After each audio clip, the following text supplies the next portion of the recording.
Back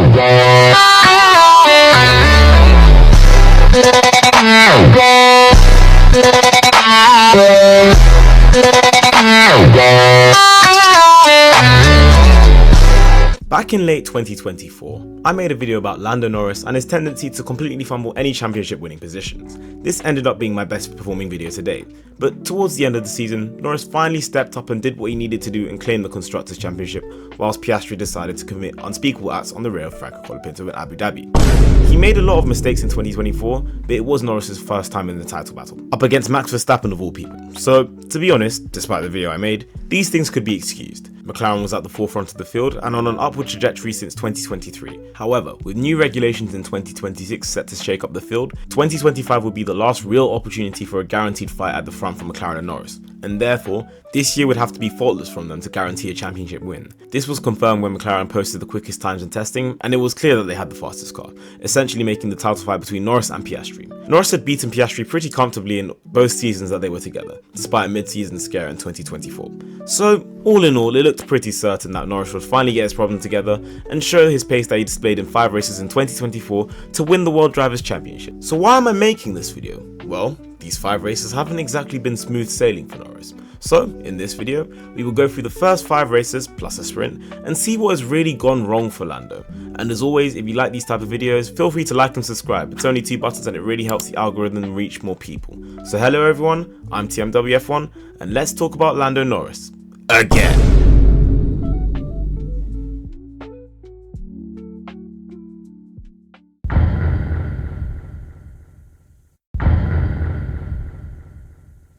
We rolled over to practice with Norris looking fairly quick, but Piastri looking even quicker. However, when qualifying started, that was immediately put on his head. Q1, Norris fastest. Q2, Norris fastest.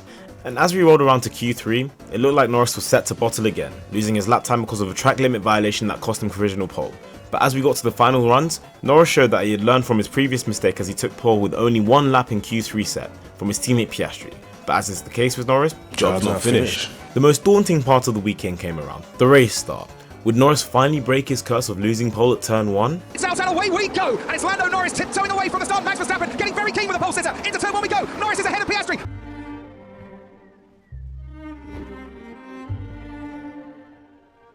He'd finally done it. He didn't lose the lead at turn 1. Oh, what's that? He won the Singapore Grand Prix from pole last year? Shut your Despite the tricky conditions and an extremely fast Dutchman in a tractor, Norris managed to weather the storm to take his first win of 2025, and therefore, Norris had taken the lead of the World Drivers' Championship for the first time. Things were finally on the up for Norris, with Piastri finishing P9 with a costly mistake, and he looked extremely strong out in the lead. Surely, this was Norris's year.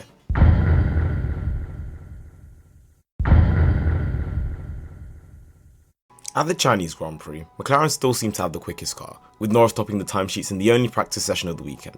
During qualifying, Norris had decent pace, with P2 in Q1 and topping the times in Q2. But we moved over to Q3 and there was a Brit on pole. But in a massive surprise, it was Hamilton on pole, not Norris. The reason it was a surprise is not because Norris wasn't on pole, it was because the wreck tractor had pace even for the front row, let alone P1. Norris was P6 and for the sprint race, he needed to make up ground, and quickly. Now was the time to have that good start he had in Melbourne. He's bloody missed it! What a prat! What a prat! For the second successive year, Norris managed to go so wide he ended into the neighbouring country of Thailand and fell all the way back to P9. What's worse, he was then kept quiet for the majority of the sprint by Lance Stroll, of all people. And fair play to Stroll, no doubt, he was in the form of his life for those 2 rounds, but come on man, are we being dead ass bro, are we being for real? Norris would finish the sprint in P8, escaping with only a single point, while his teammate finished P2. Honestly, a pretty bad race for both McLarens considering that they got dunked on by a senior citizen, but nonetheless, this was the beginning of the bottle. When normal qualifying came around, Norris had seemed to sort out his previous issues, being fastest in Q1 and Q2, but then fumbled once again, qualifying P3 with his teammate on pole.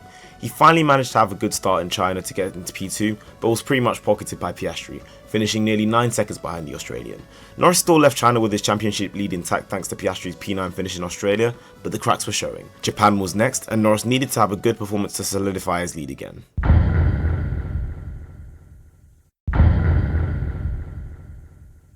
All 3 practice sessions were topped by McLaren, with Norris topping 2 and Piastri topping 1. McLaren were on it, and everyone knew it. So in classic McLaren fashion, they let the Dutchman with the tractor and a personal vendetta against Zak Brown dunk over their car. As much as Red Bull is extremely track specific and especially in Max's hands, was probably the second fastest car, there is no way he should have taken pole. Piastri was fastest in Q1 and Norris was fastest in Q2, with Verstappen 3 and 4 tenths behind in both sessions. Then in Q3, he pulled the lap of laps to take a surprise pole position ahead of both by 0.012 seconds. On the bright side, Norris did manage to outqualify his teammate, and his plan was to use the superior race pace of the McLaren to overtake the ailing Red Bull in the race. The race starts, and immediately Norris managed to keep pace with Max, staying on average 1.3 seconds behind the Red Bull. But try as he might, he is unable to get into the DRS range of Verstappen, so he follows Max into the pits. The McLaren crew get to work and perform his pit stop faster than Red Bull does with Max, surprisingly. They are brought out side by side in the pits, giving Norris a chance to overtake Verstappen. So, what does Norris do? Does he A, slip behind Max and attempt to stay close with him until the DRS zone? Does he B, go side by side with him down into turn 1 to try and overtake him? Or does he C, go onto the grass, lose 1 second and attempt to say that he was pushed off to try and give Max a penalty? If you answered C, you are correct, as that is exactly what happened. This lost him the opportunity to win the race as he finished 1 second behind Verstappen in P2. It must also be stated that Piastri was faster than Norris during the latter half of the race, and that he probably should have just been let past. Norris's championship lead now stood at 62 points, just 1 point ahead of Max Verstappen. His performances, whilst early in the season, were becoming increasingly concerning for championship contention. The reason why this was different to say 2017-2018 Lewis Hamilton was because at least Hamilton's contenders had a similarly paced car during the first half of the season. Norris doesn't have that issue, as the McLaren has been the fastest car outright in the past 3 races. Would this trend continue in Bahrain?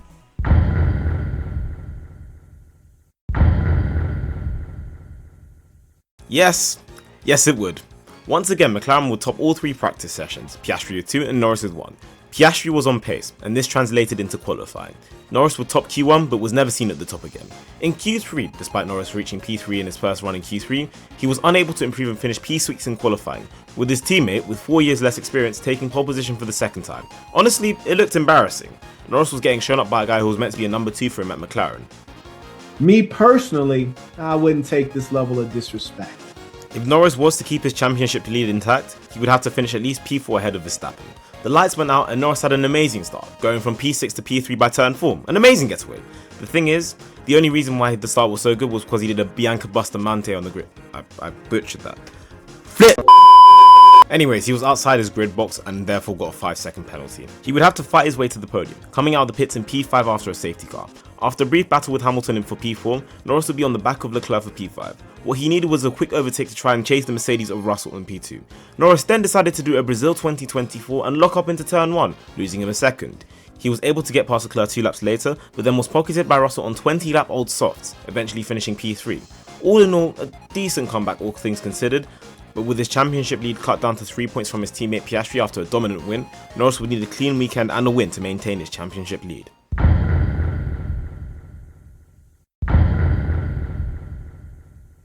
We move to Saudi Arabia, and the final weekend of the triple header. Once again, the McLarens had pace, and Norris finally seemed to be on it. He was fastest in the 2 practice sessions, and despite the apparent pace of Verstappen in Q1, he topped the timesheets in Q2. Q3 rolled around, and Norris was looking for something big. Unfortunately, the only big thing he found was the barrier at turn 4. Norris had crashed on his first run in Q3. That meant that he was unable to set a lap and would start P10 in the race while both his championship contenders were on the front row, with Verstappen taking another surprise pole. His race was decent, eventually finishing P4, but Piastri won the race, meaning that despite his dismal home race, Piastri won 3 races and 5 attempts to take the lead of the World Drivers' Championship for the first time.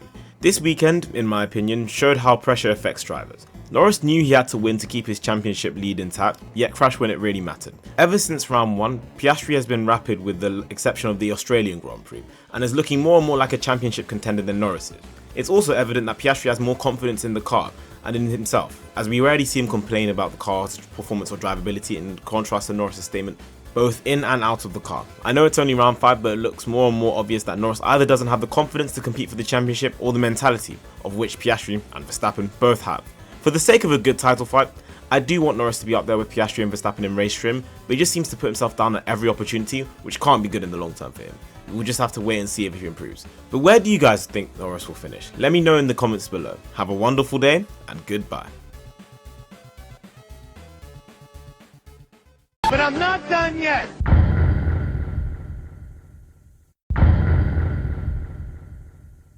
So, long story short, I was meant to finish this by the Miami Grand Prix, but I couldn't because of uni exams. Swear that motorsport technology can be tedious as hell sometimes. But on the bright side, at least the video is longer. We moved to the Miami Grand Prix, the site of Norris's first career win in F1 last season, so all eyes were on him to be able to perform and cut down Piastri's championship lead. Practice came around and the only practice session was topped by Oscar Piastri, but Norris was unable to do a fast lap due to a red flag. On to sprint qualifying and that doesn't make me feel good. That really doesn't make me feel good. So yeah, an 18-year-old who only has 1 hour of track time at this track, having never raced there in any junior formula, has taken pole there. Bear in mind, this guy is a year younger than me. I'm washed, I feel old. Norris was P3, once again out-qualified by Piastri, but honestly, when the sprint came around, Norris didn't put a foot wrong. When Antonelli decided to try and hold it around the outside of Piastri in turn 1 like it was F2, Piastri had none of it. Antonelli went wide as a result and Norris moved up to P2.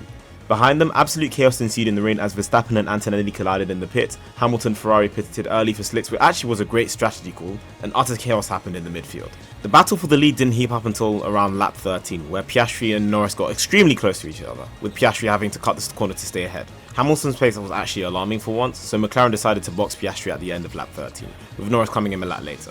However, just before Norris boxed, Liam Lawson decided to dap up Alonso's rear wing, sending him to the barrier and out of the race. This meant one of two things. One, Stroll would be 14-0 in terms of points at the Battle of Aston Martin, my GOAT, and the safety car was deployed, giving Norris a free pit stop and the lead of the race.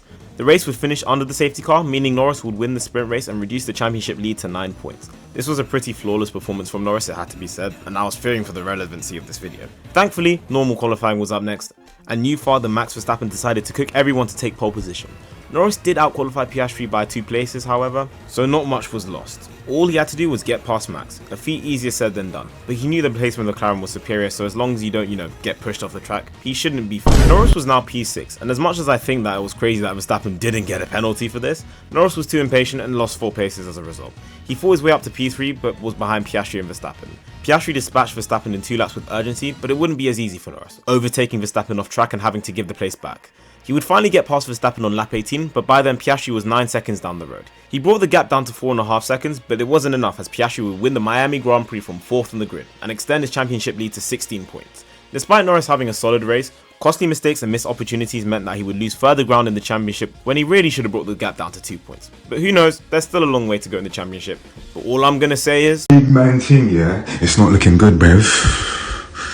It's not looking good.